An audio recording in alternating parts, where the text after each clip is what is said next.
guys, welcome to my YouTube channel. So I previously did a video where I unboxed my camera that I got, Fujifilm, I think that's how you say it, camera. But I have no idea how to use it, and I kind of want to, you know, when I use it, I want to use it correctly and not mess it up at all.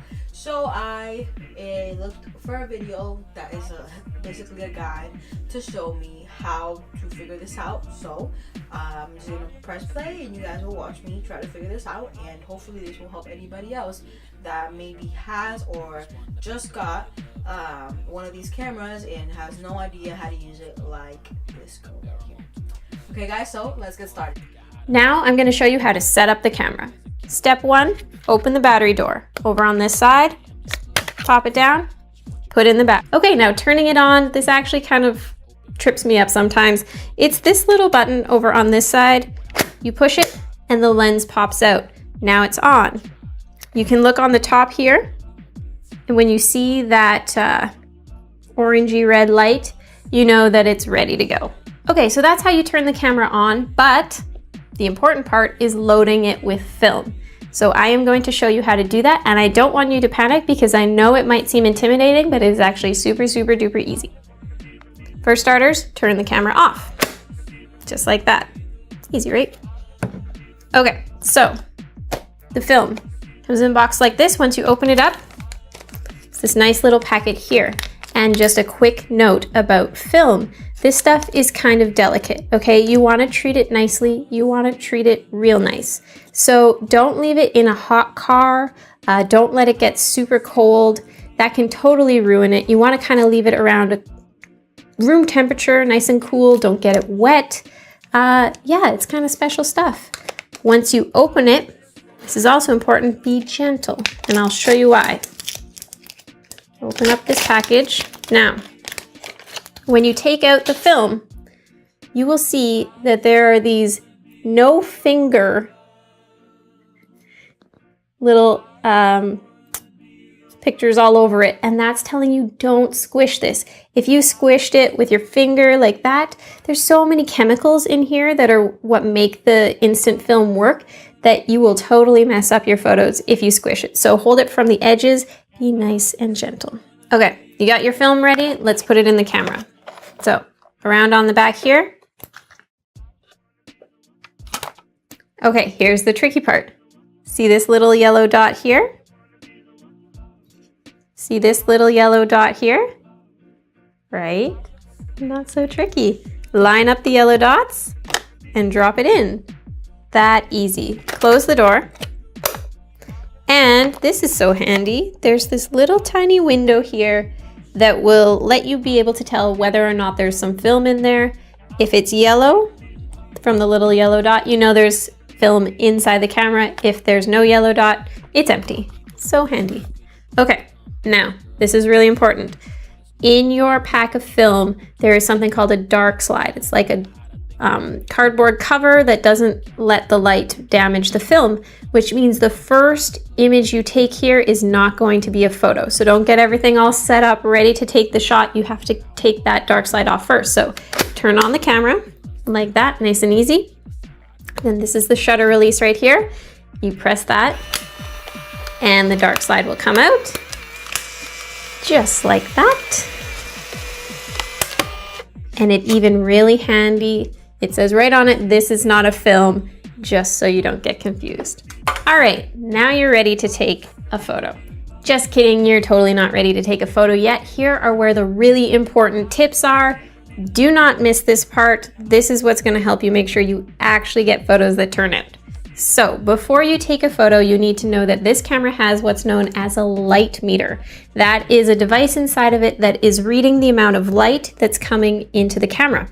And it is right here, these two little dots.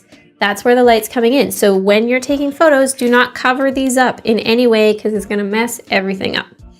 Now, the way this is all working is that the camera is looking at the amount of light and deciding what sort of settings it should give you to get the right brightness of your photo. That sounds confusing. Don't worry, it's not. All it's doing here is putting a little red light on one of these settings, and that's what the camera thinks that the setting should be. you are the one who has to change it, okay? You're the one who has to manually adjust the settings, but the camera is going to help you. Basically, what you need to do is you look to where that little red light is and you turn this dial until this dot lines up with the red light. It's really, really easy, but you have to remember to do that. Otherwise, your photos won't turn out properly, okay? There you go. That's tip number 1. Tip number 2 is that this camera has what's known as a minimum focusing distance. That means a minimum amount of space between the camera and the subject where it can actually get a sharp picture. If you go closer, it's not going to work. That distance is 60 centimeters or 24 inches. So don't get closer than that. Make sure you're back a little ways and then you'll get sharp photos. Okay, here's the close-up attachment lens that comes with the Mini 9. This is going to let you shoot at a distance between 35 centimeters and 50 centimeters, so closer than the default 60 centimeters, okay? So putting it on the camera is very easy. It says to do it with the camera turned off, but whenever I do that, it just pushes the lens in, so I don't know. Take it, just pop it on the lens right here, see, just like that. And now it's on, okay? Really, really easy. Now, the thing about using this close-up attachment lens is that when you look through the viewfinder, you are not going to compose with the whole viewfinder screen. The circle in the center, that will now become the top right corner of your frame. And you're just going to use that bottom left quadrant to compose the photo. Just take a look through it when you're doing that. It will make sense. But it's just that you're getting closer than normal, so you have to use less of the viewfinder. But practice with it and you'll get the hang of it. Don't worry about it, okay? So this camera has a selfie mirror built in, this little shiny mirror right here, so that you can take a nice selfie and actually see what's going on. And generally speaking, I think you're going to want to use this close-up attachment lens when you're taking your selfie, because otherwise you have to hold it like as far away as you can, and that's not going to look flattering for anyone. So use the selfie mirror with the close-up attachment, and I think you will have good results. All right, let's take a picture now, shall we? First step, turn it on. Second step, make sure that our dot is lined up with the light, so we have the red exposure. Now you can hold it like this for a vertical photo, or like this for a horizontal photo. When you're doing a horizontal photo, this right here is your flash. Make sure that's on the top, so don't hold it like that. I'm gonna do a vertical photo here, so I'm gonna go like this, smile. And the photo's coming out. Now, you'll notice that the flash went off. This camera has an automatic flash. You can't turn it off. Indoors, that's gonna be really helpful because it's gonna help you see the subject. The flash has a range of up to 2.7 meters. If something is further away from that, the flash isn't going to be able to light them up. Now here's an important tip, especially if you're taking photos of people or something. The light from a flash isn't really flattering. You're going to get better results outdoors. The light is often softer. It looks better on faces. So I will recommend that if you're taking photos of your friends and your family, try to do that outdoors more, and I think you'll enjoy the results better. Now let's take a look at our photo.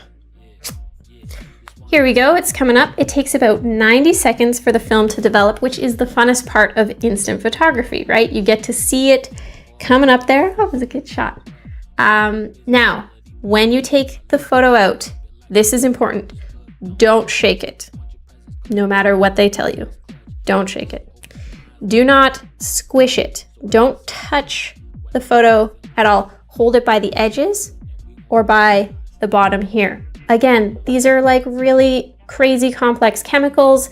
Stuff's going on here. If you're touching it or bending it, it's going to mess it up. We've talked a lot about keeping these photos safe. A really great way to do that is by getting one of these really, really cool albums. I love these things. There's a link to them in the description of this video. They're super cheap, lots of colors. Like, you have to get these. They're just the best. And it's just a really great way to kind of keep all the photos safe. It's way more fun to look at the photos like this than like a big giant pile. Okay guys, so that was the end of her video. What did you guys think? I personally think that was super helpful. because I would have done a lot more things wrong than I already did even watching the video. Like, I didn't know I wasn't supposed to shake the picture that I took, which I did. Thankfully, she told me to stop. So that's a plus. And I also wouldn't have known how to put it in, how to do any of that. So this video was so helpful. I'll put the link down below for this video, for this person. Yeah, it was super helpful. And yeah, I'm thankful for that. I'm thankful for this video because now I know how to take better pictures and just how to take better care of this camera and have it last for a very long time. So I'm very thankful for that. Press the little bell down below and you guys will be able to see when I post new videos. I'll try to post videos every Monday and every Friday. Please keep up with me. I also have an Instagram called UNIQUELYSELO, just like my YouTube page, and a Facebook page as well. Give this video a thumbs up if you liked it. Comment below whatever you guys might want to see next, or share with your friends, and subscribe if you have not already. Come on, join the team, join the squad. Okay, join the squad. The UNIQUELYSELO squad. I just made that up. Okay. Okay, guys. So I'll see you guys next time. Bye.